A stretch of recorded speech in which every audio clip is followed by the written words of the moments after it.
Okay, I'm bottling butter today after spending several hours researching on, actually I got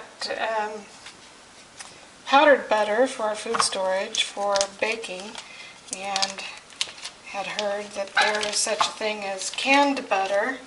So I went online looking for canned butter and ran into some information about canning your own butter at home. So I thought, well, that sounds interesting. So I saw several YouTube videos and read a few blogs, and I guess the big controversy out there is over botulism. So some people pressure can their butter, and others boil it and then put it in sanitized, sterilized jars. And then I came across the Preparedness Pros blog, and she made a lot of sense. She kind of said, hold it. And most of the concerns out there are with the USDA recommendations in not home canning your own butter. So Kelleen's first question was, hold it. Why does the USDA not want people to can their own butter? So their concern has to do with botulism. So she wondered why they would be so concerned if you start out with pasteurized butter and you melt it down and you process it at least 180 degrees for 20 to 30 minutes. Where's the concern about botulism?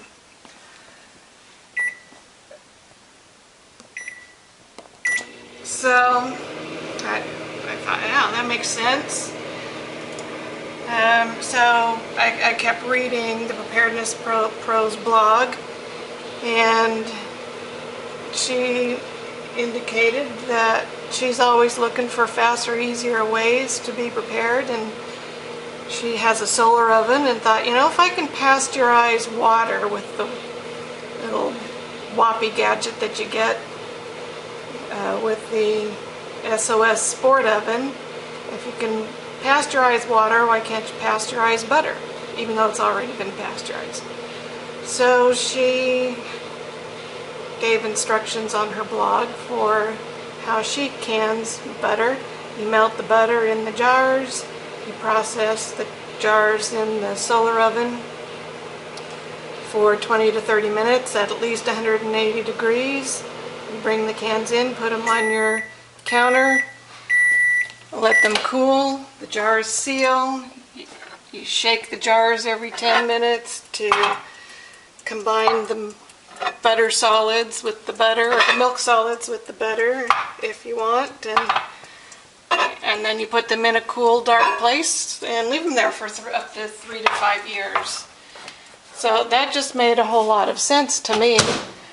So there were lots of comments on Kelleen's the Preparedness Pros blog in response to her suggestions. There were lots of responses, people who said, yeah, that makes a lot of sense, I'm going to do this. And others just had some nitpicking concerns about botulism, and she's all for being safe, especially where it comes to home-stored, home-canned foods. But what she said just made a whole lot of sense. Botulism is a soil-borne organism, so how does it, unless you grow your butter in your garden, and I mean, it just doesn't seem to me like there's much danger of botulism. You don't grow it in your garden. You begin with pasteurized botulism-free butter. You heat it up again to over 180 or at least 180 degrees, and then you seal it up. It just made a whole lot of sense to me. So I'm following the instructions that I got from her blog.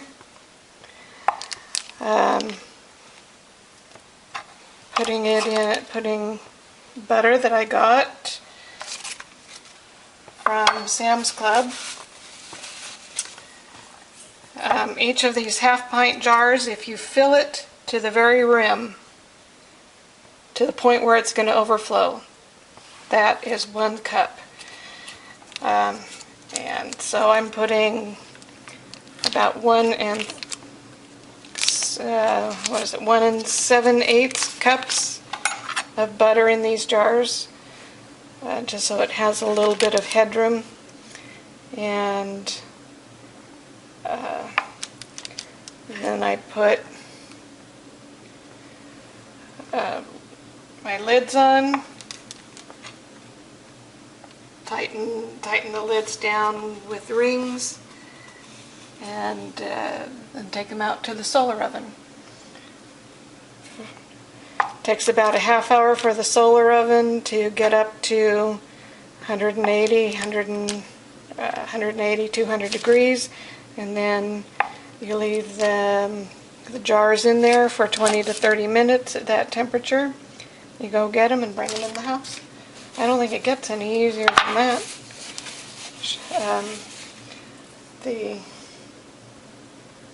The milk solids separate. If you don't like that, you can shake your butter until it completely hardens and is more uniform in color. Otherwise, you just leave it alone, and when you open the jar, you can put a knife in there and stir it all up together. So that's how you can butter.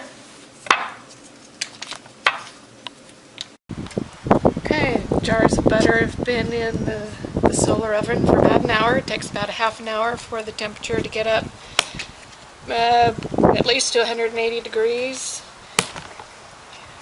When I checked it, it was almost to 200 degrees. So then the butter needs to pasteurize at that temperature for 20 to 30 minutes. It's been 30 minutes for a total of an hour. So I'm ready to take jars of butter out, take them back into the house, let them cool down, let the jars seal, and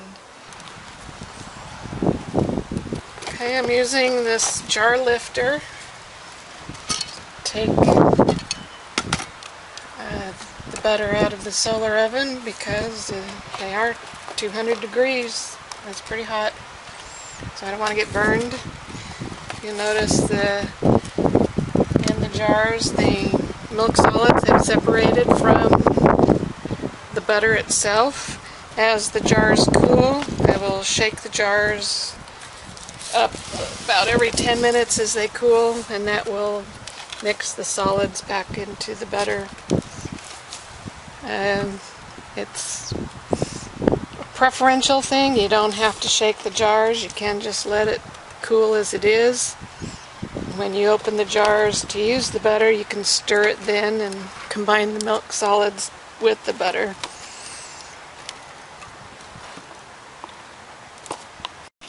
Okay, these are jars of butter that I just brought in from the solar oven outside.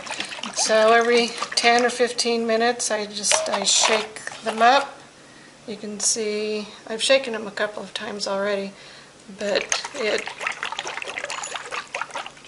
combines the milk solids with the butter again, so you have more even colored product.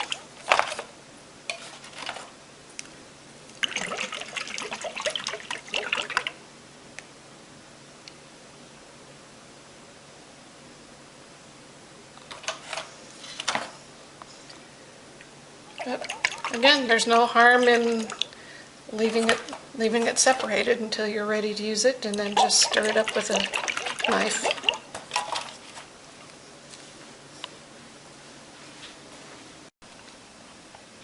Okay, one of the arguments for having to pressure can butter is that it has protein in it, but if you look at the label, Hold it. If you look at the label, you will see that it has 0 grams protein. It has 0 grams of carbohydrate.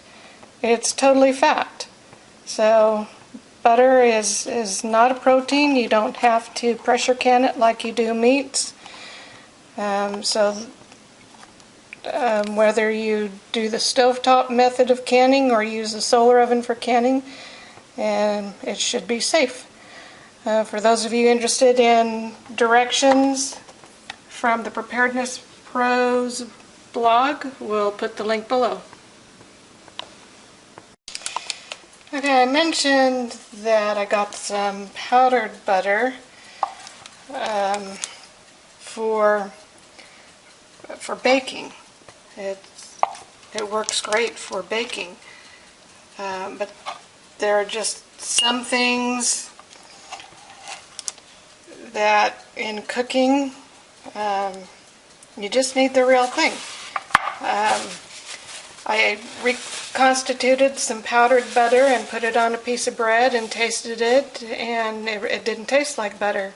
It wasn't bad, but it didn't taste like butter.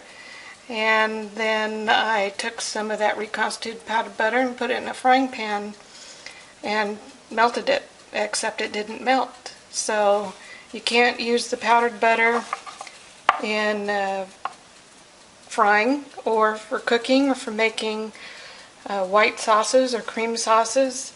You need butter, and I'd rather have real butter on a piece of homemade bread than powdered butter any day.